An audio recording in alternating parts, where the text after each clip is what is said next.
Hi friends, welcome back. So the Fed released their decision today. I want to go over what was going on, and let's just jump right in. So Fed Chair Jay Powell signals interest rates will remain higher for longer. And this is actually what they've been saying for the last several months. And I want to go through these things because there's always stuff to talk about with these things. And it's really important because it affects not only the markets, but all of the world. They did change a few things in their statement. They always release this. It affects the market when they release their statement. Everyone goes through it. The red are the changes, so they changed some of the text, and then the black remains the same. And then the Federal Chair Jerome Powell then gives a Q&A, and the market reacts to the answers that he gives, which is actually really funny. I'll show you in a moment here. This was going on in the markets. A little bit of mix in terms of stocks.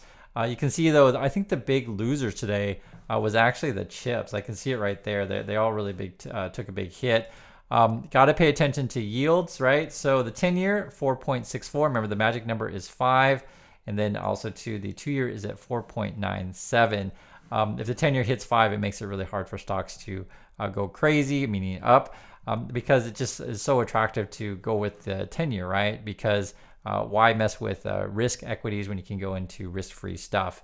The other thing, too, is when you actually track this stuff, you can see exactly what was moving. So to the downside, the big loser today was momentum stocks, right? So maybe the market was hoping for some cuts, didn't get it, I guess, and negative 1% on momentum stuff.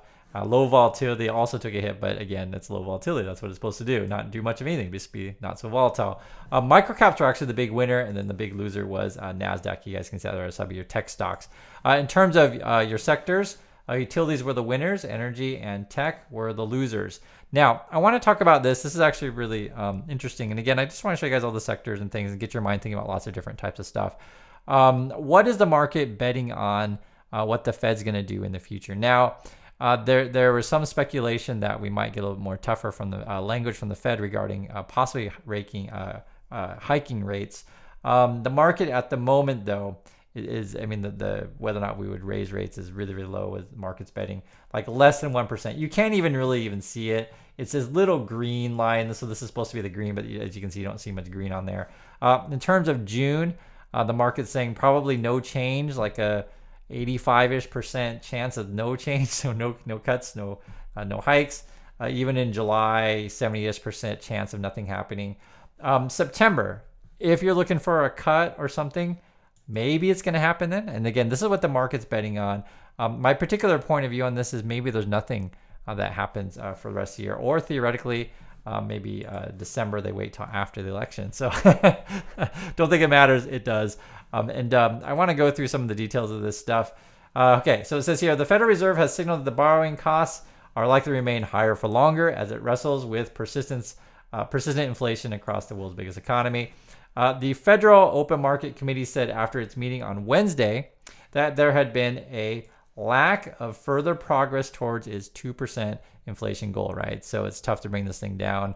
And again, they're just being patient. Now, on defense of the Fed, if they were to, say, for example, cut too early, and it turns out they screwed up, and then they have to raise again, it just makes them feel like they don't know what they're doing. And so at this moment, they're just standing pat. My personal feeling is I don't think they should take hikes off the table, but they're doing what they're doing.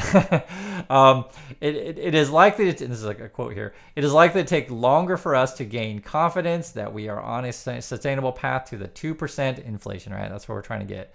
I don't know how long it will take. So, theoretically, we could be in this sort of holding pattern for a while. That's certainly possible.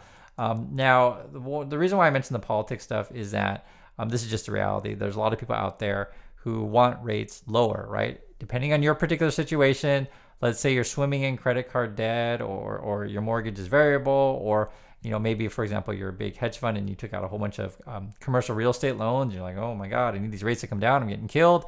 Or, for example, you're the U.S. government and you want to do a whole bunch of deficit spending, and you want rates to stay lower because the higher interest rates go, it affects national debt, which I'll show you guys national debt in a moment, just because you have got to make these interest payments. So that certainly matters.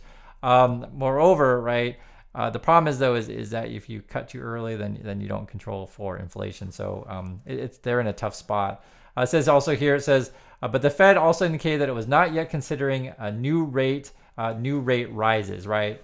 So this was the quote. I think it's unlikely that the next policy rate move will be a hike.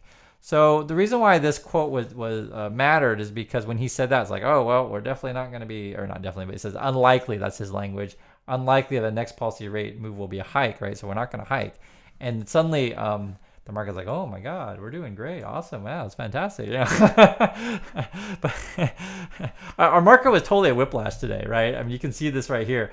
And then when the air started coming out of the bubble, right, or out of the balloon, people are like, oh, okay, I guess he's serious. I guess we're going to keep rates higher for longer. So that's literally what the market did today. They were a little bit happy, you know, maybe we're going to get those cuts that we really want, more money flowing, these kind of things. So it was going up, and then they're like, nope, higher for longer. So the other thing that I want to bring up as well is someone brought up the question of stagflation, which I thought was an interesting one. It's something I mentioned on this channel. Basically, the stagflation issue would be like high interest rates, high unemployment, no growth, this kind of stuff. And it makes it difficult because like you can't do much of anything and everything's a problem. But Powell said, he says, I don't see the stag, I don't see the inflation. So that's an interesting thing. Growth has slowed. We had that GDP numbers come out. Was that like last week or something like that? It was recently, and it was slower than predicted. And also too, we're having a hard time with inflation. I'm concerned, my personal opinion on this stuff is if energy costs start skyrocketing again, that's really going to affect the markets and a lot of people. And we'll see, we're heading into summer. And it's hard to predict that kind of stuff, guys, because I can't predict everything that's going to happen in the Middle East or what OPEC's going to do. I just don't know. But I can say, generally speaking, though, expect your energy costs to go up in summer and then also to winter. That's how this game is played. Also, too, the central banks around the world are watching each other. This is kind of interesting, though. This is sort of the hikes and the hold pats or standstills.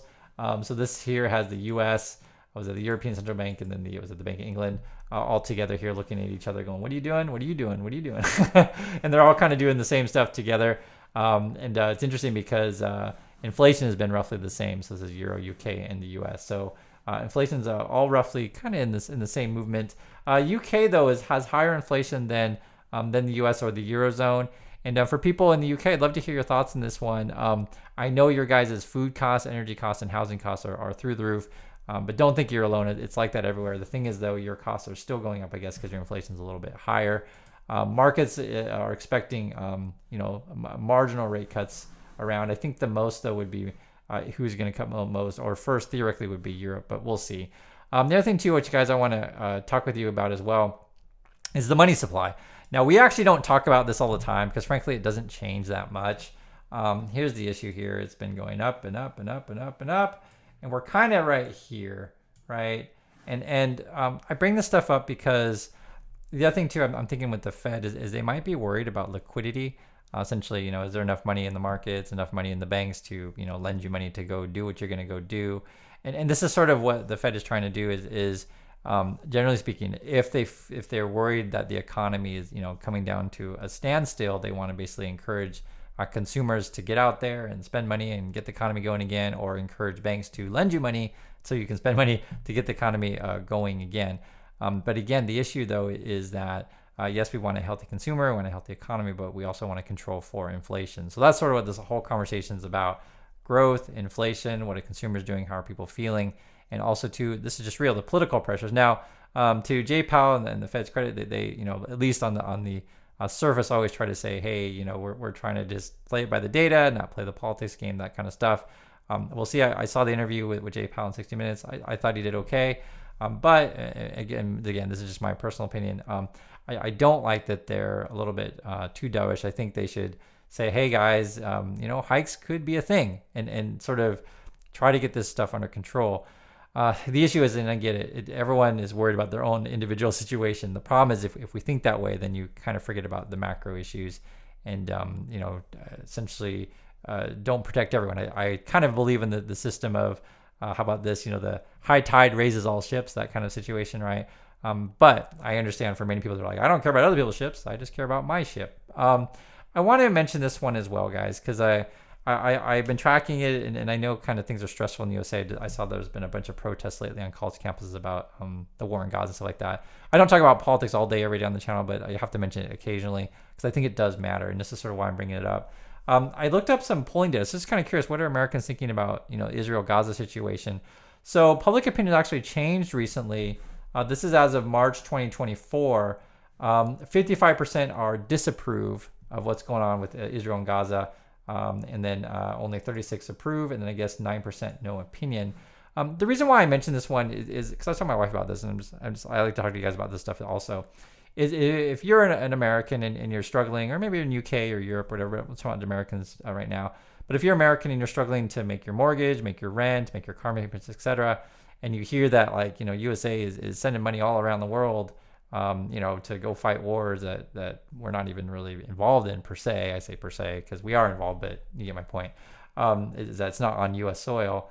How do regular Americans feel about that? Like, yeah, I really want to spend money in other countries. I laugh because it's like I guess at the moment 55% disapprove, but I guess there's still a portion of the population that's okay with that. The reason why I mention this stuff is, one is obviously, and not obviously, but I wish we would stop fighting in general. So I don't say, hey, you definitely have to, kill a certain group of people or whatever. I just prefer everyone stop fighting and also to not supplying any particular side with weapons. That's my opinion on these things.